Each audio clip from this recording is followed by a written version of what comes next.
So in this video let us start chapter 10 parallel lines।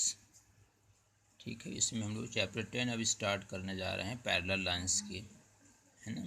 तो इसमें सबसे पहले तो पैरेलल लाइंस की डेफिनेशन हमको पता है पहले से भी। If two lines in a plane do not intersect each other then they are called parallel lines. ठीक है, अगर हम किसी प्लेन में दो पैरेलल लाइन दो लाइन ड्रा करें और वो एक दूसरे को कभी भी ना काटे, अगर उसको हम लोग कितना भी बढ़ाएं और कभी ना इंटरसेक्ट करेगी, तो उसको हम लोग क्या बोलते हैं, पैरेलल लाइंस। जैसे यहाँ पे ये एल और एम, ये क्या हैं, दो पैरेलल लाइंस हैं। तो इनको हम लोग शॉर्ट में कैसे डिनोट करेंगे, एल पैरेलल टू एम। इसको ऐसे रीड करेंगे, एल पैरेलल टू एम। ये पैरेलल लाइन का सिंबल हो जाएगा। ठीक है ना, दो खड़ी लाइन ऐसे लिखने का मतलब पैरेलल लाइंस। ठीक है, और इसमें जो सबसे मेन टॉपिक होगा इस चैप्टर का वो है प्रॉपर्टीज़ ऑफ पैरेलल लाइंस। ये हमारा मेन टॉपिक है। अगर ये हमको समझ में आएगा तभी ये चैप्टर समझ में आएगा। तो पैरेलल लाइंस की तीन प्रॉपर्टी होती है। If two parallel lines are cut by a transversal, transversal line किसको हम लोग बोलते हैं, ऐसी लाइन जो किसी दो लाइन को काटती है अलग अलग पॉइंट्स पे। जैसे एल और एम को ये कोई तीसरी लाइन, ये टी है, देखो ये टी लाइन क्या कर रही, काट रही है। तो टी को क्या बोलेंगे हम लोग, ट्रांसवर्सल लाइन। ठीक है, तो अगर कोई दो पैरेलल लाइंस को कोई ट्रांसवर्सल लाइन काटती है तो पहली प्रॉपर्टी क्या है, the pair of corresponding angles are equal. First property कहती है कि जो करस्पॉन्डिंग एंगल्स का पेयर होगा वो क्या होता है, इक्वल होता है। ठीक है, this is the first property. Second property होती है पेयर ऑफ अल्टरनेट इंटीरियर या एक्सटीरियर। ठीक है, alternate interior and exterior angles are equal. चाहे इंटीरियर की बात करें, इंटीरियर मतलब जो अंदर बनता है, एक्सटीरियर का मतलब जो बाहर बनता है, तो दोनों ही केस में चाहे वो अल्टरनेट इंटीरियर हो या अल्टरनेट एक्सटीरियर एंगल्स होंगे तो वो क्या होंगे, इक्वल होंगे। ठीक है, और तीसरी प्रॉपर्टी है द सम ऑफ को इंटीरियर एंगल्स इज़ 180 डिग्री। इसको हम लोग शॉर्ट में बोलेंगे सम ऑफ को इंटीरियर, दैट इज़ इसको पूरा पूरा बोलते हैं कंसेक्यूटिव इंटीरियर एंगल्स। तो हम लोग इसको इतना ही यूज़ करेंगे, सम ऑफ को इंटीरियर एंगल्स इज़ 180 डिग्री। ये तीन प्रॉपर्टी होती है पैरेलल लाइंस की, कि अगर पैरेलल लाइंस हैं तो ये प्रॉपर्टी सेटिस्फाइड होगी। ठीक है, अगर लाइन पैरेलल है, कोई ट्रांसवर्सल लाइन काटती है, तो पहली प्रॉपर्टी से करस्पॉन्डिंग एंगल्स इक्वल होंगे, दूसरी प्रॉपर्टी से अल्टरनेट एंगल्स इक्वल होते हैं। अल्टरनेट में दो कैटेगरी, इंटीरियर एंड एक्सटीरियर। और तीसरी प्रॉपर्टी कहती है सम ऑफ को इंटीरियर एंगल्स इज़ 180 डिग्री। तो चाहे 180 बोलेंगे या इसको सप्लीमेंट्री एंगल्स भी बोल सकते हैं। अब इसका कन्वर्स भी ट्रू होता है, उल्टा भी है। ठीक है, उल्टा में क्या होगा कि अगर करस्पॉन्डिंग एंगल्स इक्वल हैं तो लाइन क्या हो जाएगी, पैरेलल हो जाएगी। ये कन्वर्स हो जाएगा, यहाँ पे इसको कन्वर्स बोलेंगे। ठीक है, कि अगर किसी लाइन पेयर ऑफ लाइंस में हमको करस्पॉन्डिंग एंगल्स इक्वल मिलता है तो लाइन क्या हो जाएगी, पैरेलल हो जाएगी, द लाइंस आर पैरेलल।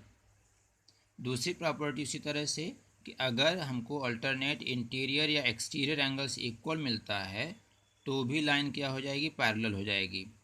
और तीसरी प्रॉपर्टी से सम ऑफ को इंटीरियर एंगल्स इज़ 180 डिग्री। अगर दो को इंटीरियर एंगल्स का सम 180 है तो भी लाइंस क्या हो जाएगी, पैरेलल। तो ये सीधी प्रॉपर्टी हो गई, फिर ये उसका उल्टा हो गया। सीधी प्रॉपर्टी में क्या होता है कि अगर पैरेलल लाइन है तब ये एंगल्स इक्वल होंगे। कन्वर्स में क्या होगा कि अगर ये एंगल्स इक्वल हैं तो लाइंस क्या हो जाएगी, पैरेलल हो जाएगी। ठीक है, अब मेन प्रॉब्लम ये है कि कैसे पहचानेंगे हम लोग कि कौन सा पेयर करस्पॉन्डिंग है, कौन सा अल्टरनेट है। तो इसमें डायग्राम में इसको एक बार समझ लो, नहीं तो अगर ये नहीं समझ में आएगा तो फिर कन्फ्यूज़न होगा। जैसे देखिए यहाँ पे एल और एम क्या है, पैरेलल लाइन से। टी को क्या बोलेंगे, ट्रांसवर्सल लाइन। ठीक है, तो करस्पॉन्डिंग एंगल में क्या होता है कि एक ही तरफ बनता है, ट्रांसवर्सल लाइन की एक ही तरफ। तो जैसे 1 देखिए, ये 1 बाहर बन रहा है, एक्सटीरियर में है, तो इसका जो दूसरा पेयर होगा 4, ये करस्पॉन्डिंग होगा, ये अंदर बनेगा। मतलब करस्पॉन्डिंग में एक बाहर बनेगा तो एक अंदर बनेगा। अब इसमें 2 3 ये भी पेयर ऑफ करस्पॉन्डिंग है। 2 अंदर बन रहा है, ये देखो लाइन के अंदर है, तो 3 लाइन के बाहर। ठीक है, और दोनों ट्रांसवर्सल लाइन के एक ही तरफ। दो कंडीशन है, दोनों एंगल्स ट्रांसवर्सल लाइन के एक ही तरफ बनेंगे, चाहे इस तरफ बने या उस तरफ बने। ठीक है, और उसमें से एक इंटीरियर होगा तो एक एक्सटीरियर होगा। क्लियर है। इसी तरह से इधर देखो 5 5 का पेयर हो जाएगा 6, और 7 यहाँ पे लिख देंगे। अगर हम लोग यहाँ पे 7 लिख देंगे तो इसका पेयर बन जाएगा 8। ये बाहर, ये अंदर है तो ये बाहर। तो 2 पेयर इधर बनेंगे तो 2 पेयर इधर बनेंगे। टोटल हमको यहाँ पे 4 करस्पॉन्डिंग एंगल्स के पेयर बनेंगे। ठीक है ना। तो करस्पॉन्डिंग क्या है कि एक ही तरफ बनेंगे, ट्रांसवर्सल लाइन के एक ही तरफ।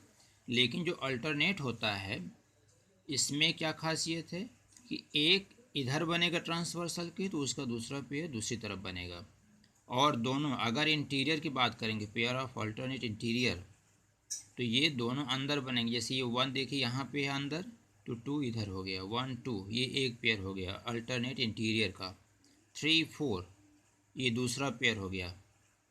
ठीक है ना, इसको हम लोग बोलते हैं अल्टरनेट इंटीरियर। और अगर बाहर चले जाएं, दोनों बाहर, जैसे ये 5 बाहर है तो इसका पेयर 6, ये एक पेयर हो गया, इसको बोलेंगे अल्टरनेट एक्सटीरियर। 7 8 ये दूसरा पेयर हो गया अल्टरनेट एक्सटीरियर का। तो अल्टरनेट में 2 इंटीरियर एंगल्स बनते हैं और 2 पेयर होता है एक्सटीरियर में। करस्पॉन्डिंग में कितने पेयर होते हैं टोटल? 4 4 1 2 3 4। ठीक है, और तीसरी प्रॉपर्टी होती है को इंटीरियर। को इंटीरियर का मतलब होता है कि देखो दोनों ही इंटीरियर एंगल 1 2 लाइन की, ट्रांसवर्सल लाइन के एक ही तरफ बन रहे हैं 1 2, तो इन दोनों का सम 1 + 2 = 180 डिग्री। इसको हम लोग बोलते हैं सम ऑफ को इंटीरियर एंगल्स इज़ 180। इसी तरह से इधर हम लोग जाएंगे तो 3 + 4 दूसरा पेयर, इसको हम लोग बोलेंगे सम ऑफ को इंटीरियर। तो हमको 2 पेयर बनेगा सम ऑफ को इंटीरियर का। ट्रांसवर्सल लाइन के एक इस तरफ होगा और दूसरा अपोजिट साइड में होगा। तो ये तीनों प्रॉपर्टी और उसका कन्वर्स आपको याद रखना है। और पहचानने के लिए इस डायग्राम में आप इसको देख सकते हैं, बुक में भी यहाँ दिया हुआ है सारी प्रॉपर्टी। ये यहाँ पे तीनों प्रॉपर्टी हो गई है और यहाँ पे उसका कन्वर्स हो गया है। ठीक है, तो इसको यहाँ से भी आप पढ़ सकते हैं या इस वीडियो में देख के इसको पढ़ लेना है। ठीक है।